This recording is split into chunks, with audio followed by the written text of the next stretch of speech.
నాగేశ్వర్ గారు, అలాగే పార్టీ నడపడం అంటే ఏదో 2 ప్రెస్ మీట్లు పెట్టి కామెంట్స్ చేస్తేనో, కాంట్రవర్సీ కామెంట్స్ చేస్తేనో నడిచే పద్ధతి కాదు.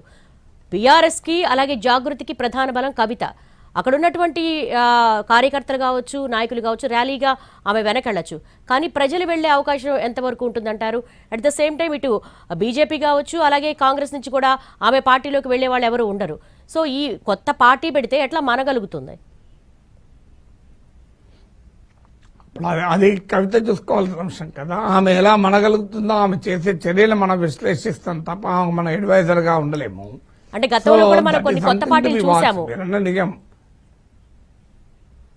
అంటే కొత్త పార్టీలు ఫెయిల్ అయినవి ఉన్నాయి, సక్సెస్ అయినవి ఉన్నాయి, ఫెయిల్ అయిన సక్సెస్ అయినవి ఉన్నాయి. అన్ని రకాల ఎగ్జాంపుల్స్ ఉన్నాయి. మనము ఇప్పుడు జనసేన పవన్ కళ్యాణ్ పెట్టాడు, మీకు 2019 ఎలక్షన్లో 0, ఆయన 2 సీట్లలో కూడా ఓడిపోయాడు. 2024లో 21 సీట్లు గెలుచుకొని 100% స్ట్రైక్ రేట్ సాధించాడు.